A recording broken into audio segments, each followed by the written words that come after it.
Hey there. So we've had some craziness with a lot of kids getting pulled out and stuff. So if you're in this situation, you're one of those teachers, this video is for you so that you can learn how to teach both your in-person kids and your kids at home at the same time. And the main thing that we're going to be using is a Chromebook and Google Meet. So make sure that you have those programs and that hardware. So you're going to need a Chromebook, and you can get those from a lot of different places in the district. If you need one, ask me, send me an email, let me know. And then you're also going to need to know how to use Google Meet, and you got to have Google Meet record. Our district's fortunate enough that our administration has purchased that for us, so we're lucky there. And then you're going to need a time, and you're going to want, I'm going to share this out in the same email that I share this video on this as well. You're going to want a time, so just pick a period, put your name in, put your subject, and then put your meeting code. That way everybody kind of knows, and it's easier for the students, and if we need to, we could share that with the students. That's obviously up to the administration. Okay, so the first thing that you're going to want to do is get yourself a Chromebook. Alright, so as you can see, I got my Chromebook right here, and I have it up in front center of my classroom. It's charging right now, that's why it's pulled up a little bit farther. So you're going to want to put it up front. You can put it in the back if you want to. I'll put it up front just because you're not going to have any of the other students in there.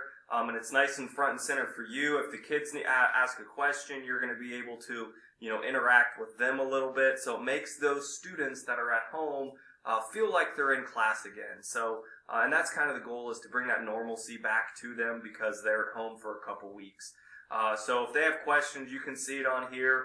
You can let them talk. You can let them answer questions. You can get them involved as much as possible, kind of like they are here. So again, you're going to want a Chromebook, and you're going to want it right here front and center. And then the next thing is that you're going to want to set up that Google Meet, and I'm going to show you how to do that too. Alright, so I've already sent out a bunch of videos on Google Meet for you, but again, you're going to go to the waffle, you're going to select Meet, you're going to join and start a meeting. So for you guys, you're going to start one, and mine is Slaughter 304. I hope this lets me in because my Chromebook is already running it. It says, I wonder if it'll let me connect that because I'm already using my camera on a different program. So it may not, that's already in. You guys saw on that it said Daniel Slaughter's already in this call. So this is my Chromebook over here. So what you're kind of looking at it from the view of my Chromebook. So you guys can see that if I'm up here in front of the class, see, I'm over here off to the side. So this is me in front of my Chromebook. And my students will be able to see me teaching. If I'm working on the board or I'm showing stuff on the board, problems or whatever, my students can see that. They can interact. I can see them on my screen in front of me. If you have notes that you share and push out with your students, I highly recommend putting those on Google Classroom so that the students can have those pulled up, printed off, whatever, so that they can work with that as well. So remember to push all your stuff out to your students so that they have access to that on Google Classroom. It's a lot easier that way for them rather than sharing your screen. It's a lot easier for them to see it. They can manipulate things. They can type on it, stuff like that, if it's in a Google Doc or on a Google Slideshow or whatever. So again, if you have students at home and they need that stuff, push it out to them on Google Classroom. You can put it in topics. You can put it in whatever. You can see some of my other videos on that for Google Classroom as well.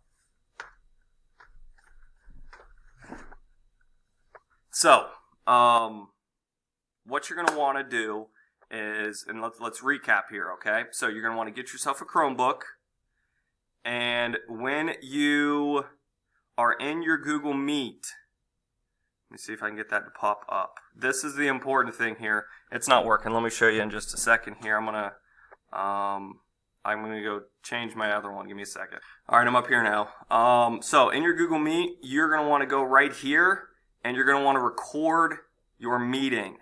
All right, click accept. So now what you're doing is, and it takes a couple seconds. It says recording will start soon. Then it starts recording your meet. All right, so you want to record this because then you're going to post this to Google Classroom. And then any student that wasn't able to join your meet is going to be able to watch your class just like they were there. All right, so this is what you're going to want to do. So once you're done and you hang up so you're done with the meeting, leave call. It will stop recording once you finish the meet. So it will stop recording, and then you're going to want to go to your Google Drive. And in your Google Drive, you guys see I did one here yesterday just to practice a little bit. You will see a new folder pops up, and it's called Meet Recordings. Now, the only bad thing is if that a ton of people are doing this, it will take a while for that to get pushed out. So you guys see I stopped that a little bit ago. The one I did yesterday was only like 3 minutes, and it took probably 10 minutes for it to get loaded into my Google Drive. So I highly recommend, I haven't changed any of the names for any of these, but if you right click on it and then you rename it, you can name it the date, the topic, whatever you want to make it easier for you and your students. So you can post that straight to Google Classroom, but what I recommend doing is going in, renaming it, going to your share settings. So your share settings pop up. So it says restricted here. You want to click this and click get link, and you want to make it for anybody at Ontario. Okay, then you're going to copy that link, and you're going to click done. And what I would do is I would make a Google Doc, all right, and I would have all my recordings on this one doc.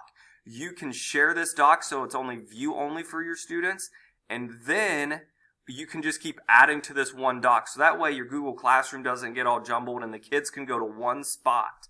So let's say it's chapter 10, section 2, section 2. So then what I'm going to do is I'm going to highlight that. I'm going to move this over here. I'm going to go to insert, and I want to insert my link. So I've already copied that link from my video. Control V. I push paste. Now all they have to do is click here, and since I've changed the share settings, any of my students now have access to that. And then all you can do, you can make a table and make it nice and neat and just copy it. You don't have to insert the link. You can just paste the link in and have it that nice long URL. There's a couple different ways to do it. You can do it this way. They just click on it. The link, the video pops up there for them. That would probably be the easiest way to organize it for your students.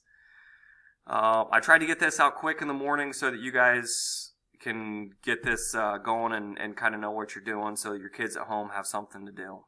If you guys have any questions, feel free to shoot me an email. Let me know what I can do to help. Remember, our kids are wanting to feel this normalcy, so as much as we can do as teachers to be normal for them, I think that they would appreciate that. So good luck.